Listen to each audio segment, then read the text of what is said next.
বিগত 17 বছর ফ্যাসিস্ট সরকার শিক্ষা খাতকে ধ্বংস করে দিয়েছে।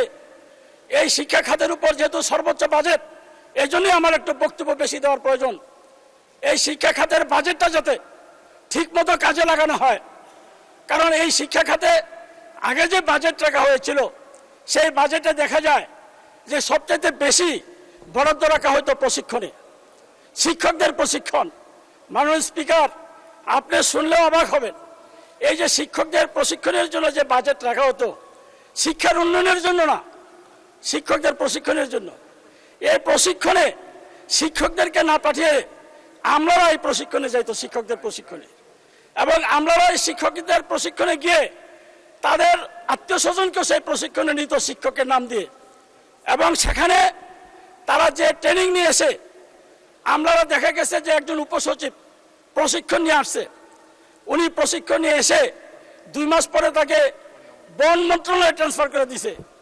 এখন উনি ছাত্রদের প্রশিক্ষণের জন্য যে ট্রেনিং নিয়ে আসলো, সেই ট্রেনিং কি উনি বাঘকে শেখাবে, না ভাল্লুককে শেখাবে, না সাপেরে শেখাবে? এটা প্রশ্ন। এই ধরনের বাজেটকে যাতে অপচয় করা না হয়, আর যাতে এই ধরনের দুর্নীতি শিক্ষা খাতে না হয়, সেটাকে দেখতে হবে। এখানে আপনার আমাদের এত বড় রিস্ক নিয়েছেন এই সরকার যে কিভাবে শিক্ষার উন্নয়ন করা যায়। আপনি দেখেন, এই একটা পত্রিকায় লেখা আছে, পাঠ্য বই মুদ্রণে এনসিটিভিতে ফের সক্রিয় আওয়ামী সিন্ডিকেট। কেন আমাদের কি লোক নাই? আওয়ামী সিন্ডিকেটদের কাছে কেন? এখানে পরিষ্কার বলা আছে যে সবচেয়ে বেশি বিতর্কিতদের মধ্যে আছে এনসিটিভি সচিব অধ্যাপক শাহ মোহাম্মদ ফিরোজ আল ফেরদৌস। তিনি আওয়ামী লীগের শিক্ষামন্ত্রী, দীপমণির ঘনিষ্ঠ পানি জাহাঙ্গীর, শাহিদুল কবির, রতন কুমার, নিজামুল হক সিন্ডিকেটেরও সক্রিয় সদস্য ছিলেন। এখন তাকে আবার এখানে কেন এই সুযোগটা দেওয়া হলো? এটা আমার আপনার মাধ্যমে প্রশ্ন। এবং ক্ষুদ্র মাঝারি প্রেসকে এখানে, যারা আমাদের দেশের এই ক্ষুদ্র মাঝারি প্রেসকে এখানে বঞ্চিত করে এখানে প্রায় 2000 কোটি টাকার মুদ্রণ কাজ ভাগ-বাটোয়ারা করা হচ্ছে। এটা তদন্তে দেওয়া হোক, এবং তদন্তে দেওয়া হলে দোষী ব্যক্তিদের বিরুদ্ধে এখানে শাস্তিমূলক ব্যবস্থা করা হোক। এখানে আমাদের মাননীয় প্রধানমন্ত্রী এবং অর্থমন্ত্রী যেই আপনার টাকাটা রেখেছেন শিক্ষা খাতে, যে 1,36,606 কোটি টাকা, এই 6 কোটি টাকার সঠিক ব্যবহার করতে হবে। এখানে দেখা যায় কারিগরি শিক্ষার কথা বলা হয়েছে। মাননীয় স্পিকার, কারিগরি শিক্ষা, কর্মমুখী শিক্ষার কথা প্রাধান্য দিয়েছেন আমাদের মাননীয় প্রধানমন্ত্রী, কিন্তু এই কর্মমুখী শিক্ষায় আপনার এখানে এটার উপর আসলে কোনো গুরুত্ব দেওয়া হচ্ছে না। এখানে শিক্ষা প্রতিষ্ঠান যদি আপনি চালু না করেন, নতুনভাবে যদি আপনার কারিগরি শিক্ষা প্রতিষ্ঠান গড়ে তোলা না হয়, তাহলে তো আপনার কিভাবে এই শিক্ষার মান উন্নয়ন করবেন আপনি কারিগরি শিক্ষার? সুতরাং এই কারিগরি শিক্ষার উন্নয়নের জন্য যে সমস্ত শর্ত দেওয়া হয়েছে শিক্ষা প্রতিষ্ঠান গঠন করার জন্য, তৈরি করার জন্য, সেই শর্তগুলি কিছুটা শিথিল করে কারিগরি শিক্ষা প্রতিষ্ঠানের সংখ্যা এখানে বাড়াতে হবে। এখানে এনটিআরসি নামক শিক্ষা মন্ত্রণালয়কে শিক্ষক নিয়োগের জন্য যে একটা আপনার এনটিআরসি বিগত সরকারের সময়, বিএনপি সরকারের সময় এনটিআরসি করা হয়েছিল শিক্ষকদের একটা রেজিস্ট্রেশন দেওয়ার জন্য, কিন্তু এই রেজিস্ট্রেশন কর্তৃপক্ষ এখন কয়েক হাজার নকল সার্টিফিকেট দিয়েছে। এখন এই নকল সার্টিফিকেটধারীরা, এই যে একটা পরীক্ষা নেওয়ার একটা প্রক্রিয়া চলছে, নকল সার্টিফিকেটধারীরা এখন এই পরীক্ষা দেওয়ার সুযোগ পাইতেছে। এই জন্য আগে নকল সার্টিফিকেটধারী যারা, তাদেরকে বাইর করতে হবে। আমরা চাই যোগ্যতা সম্পন্ন, মেধা সম্পন্ন শিক্ষক নিয়োগ করা হোক, কিন্তু সেটা স্বচ্ছ প্রক্রিয়ার মাধ্যমে। কিন্তু এনটিআরসি এর যে বর্তমান সিস্টেম, এই সিস্টেমে মাননীয় আইনমন্ত্রী যদি এখানে থাকেন, ওনাকে আমি জানাতে চাই যে আইনের কোথাও বলা নাই এনটিআরসি শিক্ষক নিয়োগ দিতে পারবে। যেহেতু আইনে বলা নাই, সুতরাং এটা কিভাবে তারা শিক্ষক নিয়োগ দেবে? এই জন্য শিক্ষক নিয়োগের জন্য একটা মিনি আপনার কমিটি গঠন করা হোক, যে বিসিএস এর আদলে, যাতে প্রকৃত এবং মেধা সম্পন্ন শিক্ষকরা আমরা এখানে নিয়োগ পেতে পারি। আমরা চাই একটা এই শিক্ষাকে ঢেলে সাজানোর জন্য আবারও যদি সেই ফ্যাসিস্ট সরকারের আমলের মতো এখানে শিক্ষা অধিদপ্তরের একটা দুর্নীতি রাখরা, এনটিআরসিও একটা দুর্নীতি রাখরা, আপনার টেক্সট বুক হলো আরো বেশি দুর্নীতি রাখরা, এগুলিকে ঢেলে সাজাতে হবে। এগুলিকে ঢেলে সাজানো না হলে আমরা কিন্তু আগের অবস্থায় থাকব, এবং জাতির কাছে আমাদের উত্তর দিতে হবে। এবং আমাদের মাননীয় প্রধানমন্ত্রীর যে প্রত্যাশা, হাজার হাজার কোটি টাকা, 36,000 কোটি টাকা শিক্ষার জন্য বরাদ্দ রেখেছেন, আজকে আমার মাননীয় প্রধানমন্ত্রী কেন বিতর্কিত হবে?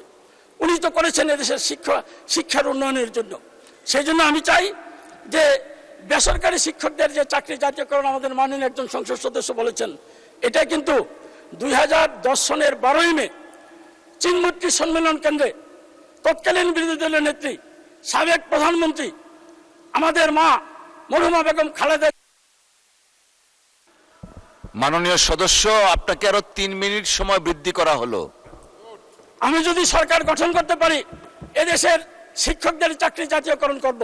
ওনার এই ঘোষণার সময় আজকের যিনি আমাদের মাননীয় মহাসচিব বিএনপি বাংলাদেশ জাতীয়তাবাদী দলের, সেখানে উনি ছিলেন, মাননীয় শিক্ষামন্ত্রী তৎকালীন ডক্টর উসমান ফারুক সাহেব ছিলেন, খায়রুল কবির খোকন সাহেব ছিলেন, আমানুল্লাহ আমান সাহেবরা ছিলেন, জয়নুদ্দিন ফারুক সাহেব সেদিন ছিল।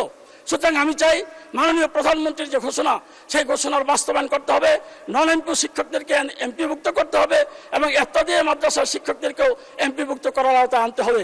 সুতরাং এই বিষয়গুলি যদি আমরা না আনি, শিক্ষায় আমরা বলবো যে শিক্ষার উন্নয়নের কথা বলবো, শিক্ষকদেরকে অভুক্ত রেখে তো শিক্ষার উন্নয়ন করা যাবে না। শিক্ষা যদি জাতির মেরুদণ্ড হয়, শিক্ষক হবে শিক্ষার মেরুদণ্ড, সেই শিক্ষকদেরকে অভুক্ত রাখা যাবে না। এবং আমাদের মাননীয় প্রধানমন্ত্রী চায় না শিক্ষকদেরকে অভুক্ত রাখার জন্য। মাননীয় স্পিকার, আজকে যেহেতু আমার সময় কম, আমি যদি আগের নির্ধারিত 8 মিনিট পাইতাম, আপনি 2 মিনিট দিলে 10 মিনিট হতো, এখন পাইলাম 9 মিনিট, আরো 1 মিনিট কম আছে। তো যাই হোক, আমার নেতা শহীদ প্রেসিডেন্ট জিয়াউর রহমান, উনি শিক্ষাকে গুরুত্ব দিয়েছিলেন। বেগম খালেদা জিয়া আমাদের মা, উনি শিক্ষাকে গুরুত্ব দিয়েছিলেন। আমাদের নেতা, আমাদের মাননীয় প্রধানমন্ত্রী, উনি শিক্ষাকে গুরুত্ব দেওয়ার জন্যই কিন্তু উনি শিক্ষা খাতে সর্বোচ্চ বরাদ্দ রেখেছেন। আমরা চাই এই বরাদ্দটা আগামী 5 বছরের ভিতরে জিডিপির 5% উন্নীত করা হোক এবং 5% উন্নীত করে আমাদের এই সমস্যাগুলি দূর করতে হবে। মাননীয় স্বরাষ্ট্রমন্ত্রী এখানে আছেন। আমাদের যে পুলিশ, আমার যে এলাকা, সেই এলাকার পুলিশ প্রশাসন, তাদেরকে যদি বলা হয় যে ইয়াবা ব্যবসায়ীদেরকে ধরেন, ওনারা বলে কিভাবে ধরবো, আমার তো নাই, ওই যে গাড়ি নাই, পরিবহন নাই। তাদেরকে গাড়ি দেন প্রয়োজনে, কিন্তু তাদেরকে ধরার একটা ব্যবস্থা করেন এই মাদক সেবনকারীদের। কিন্তু মাদক সেবন যারা করে, আমাদের পুলিশ বাহিনীর অনেক সদস্য এর মধ্যে জড়িত, ডিলার ব্যবসায়ীদের সাথে তারা সরাসরি জড়িত। সুতরাং এই পুলিশ তো আওয়ামী লীগের পুলিশ, এই প্রশাসন ইউনো ডিসি যারা আছে তারা আওয়ামী লীগের ইউনো ডিসি। তাদেরকে কি করা হয়েছে, হয়তো মসজিদ থানা থেকে ট্রান্সফার করে আপনি নারায়ণগঞ্জ থানায় দিয়েছেন, কিন্তু এরাই তো, এদের ভিতর থেকে আওয়ামী লীগের গন্ধ যায় নাই। সেই জন্য বাংলাদেশ জাতীয়তাবাদী দলকে বিতর্কিত করার জন্য, বর্তমান সরকারকে বিতর্কিত করার জন্য পুলিশ কাজ করছেন, এই প্রশাসন কাজ করছেন। আমাদের এমপিদের কথা তারা শোনে না, তারা তাদের কাজ দিয়ে ব্যস্ত থাকে। সুতরাং সত্যিকার ভাবে যদি এই বাজেট বাস্তবায়ন করতে হয়, তাহলে এই প্রশাসনকে এবং এই পুলিশ বাহিনীকে জেলে সাজাতে হবে। এই পুলিশ দিয়ে বাংলাদেশের কখনো মঙ্গল আমরা আশা করতে পারি না। মাননীয় স্পিকার, আমার এলাকার রাস্তাঘাটের জরাজীর্ণ অবস্থা, এই ভাটেরচর থেকে হোমনা যাওয়ার যে রাস্তা, সেই রাস্তার অধিকাংশ অংশই ভাঙ্গা এবং তিতাসের অনেক অংশই ভাঙ্গা। তিতাসে আরেকটা মিনিট দেন আমাকে, 7 মিনিট হয়েছে, 7 সেকেন্ড আছে, আরেকটা মিনিট আগে থেকে দেন, আমি শেষ করে দেবো 1 মিনিটের মধ্যে। আমার এলাকায় 1 মিনিট দেয়া হলো, শেষ করেন তারপরেও। হ্যাঁ, এখানে একটা এলাকা আছে ঝগড়ার চর, এই ঝগড়ার চরকে আমরা শান্তির চরে পরিণত করতে চাই মাননীয় প্রধানমন্ত্রীর নেতৃত্বে। এবং এই তিতাস নদীর পরে এখান থেকে আপনার এই গ্রামটি সম্পূর্ণ একটা দ্বীপ এলাকা, বিচ্ছিন্ন এলাকা। এখানে আমাদের মাননীয় এলজিআরডি মন্ত্রী, মাননীয় মহাসচিব, উনি পদক্ষেপ নিয়েছেন এই নদীর উপর সেতু নির্মাণ করার জন্য। সেই জন্য আমি মাননীয় মহাসচিবকে এবং আজকের আমাদের স্থানীয় সরকার যে মন্ত্রী, ওনাকে ধন্যবাদ।